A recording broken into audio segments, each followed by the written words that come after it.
அது எங்கே வெற்றி? அதான் அவையில் யாருமே களத்தில் இல்லையே. இது வெற்றி இல்லையே, போலி வெற்றி. அந்த போலி வெற்றி கூட அங்கே இருக்கிற வாக்காளர் ஓட்டுகள் இவியில திமுககாரே போட்டாங்க. எங்கள் கட்சி நிர்வாகிகள் ஓட்டை பல ஓட்டை அவியிலே போட்டாங்க. என் ஓட்டு போட போகல. கடைசியில் பார்த்தா எங்களுடைய முக்கிய பொறுப்பாளர் ஓட்டையே திமுககாரரை பதிவு செஞ்சுருக்கிறாங்க. ஆக கள்ள ஓட்டின் மூலமாக அதிக வாக்குகளை பெற்று நாங்கள் அதிக வாக்குகள் வித்தியாசத்தில் வெற்றி பெற்றோம் என்று மம்மதியில் இருக்கிறாங்க. 2026 அதே சட்டமன்ற தொகுதியில் என்ன நிலைமை ஏற்படும் என்பதை அந்த காலகட்டத்தில் நாங்கள் சொல்கிறோம். கூட்டணி அமையும்.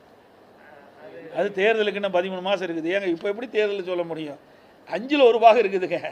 5 ஆண்டு என்று சொன்னால் இன்னும் ஒரு ஆண்டுக்கு மேலே இருக்குது. மார்ச் மாதம் தான் அறிவிப்பாங்க. பிப்ரவரி மாதம் தானே 13 மாத காலம் தேர்தலுக்கே இருக்குது. தேர்தல் நேரத்தில் நல்ல வலிமையான கூட்டணி அமையும். கவலைப்பட வேண்டியதே இல்லை. எப்படி வெளியில் நாங்கள் எங்களை பொறுத்த வரைக்கும் பலமான கூட்டணி அமையும்.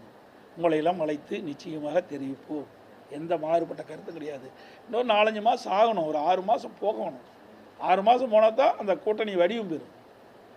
ஏன்னா கூட்டணி என்பது வாக்குகள் சிதறாமல் அனைத்து கட்சியுடைய வாக்குகளை பெற்று வெற்றி பெற வேண்டும். எதிரிகளை வீழ்த்த வேண்டும். எங்களுக்கு எதிரி என்பது திமுக தான். புரியுதுங்களா? அந்த அடிப்படையில் தான் நாங்கள் சென்று கொண்டிருக்கிறோம். அப்படின்னா வாக்குகளை ஒன்றாக சேர்த்துக்கணும். ஏன்னா திமுகக்காரர் இன்றைக்கு திரு ஸ்டாலினே சொல்லிட்டு இருக்காரு அடிக்கடி, எங்கள் கூட்டணியில் அங்கே வைக்கின்ற கட்சிகள்லாம் ஒரே கொள்கையுடன். ஒரே கொள்கையாக தான் எதுக்கு தனித்தனி கட்சி வச்சுருப்பானே? எங்களை பொறுத்த வரைக்கும் கூட்டணி என்பது வேறு, கொள்கை என்பது வேறு.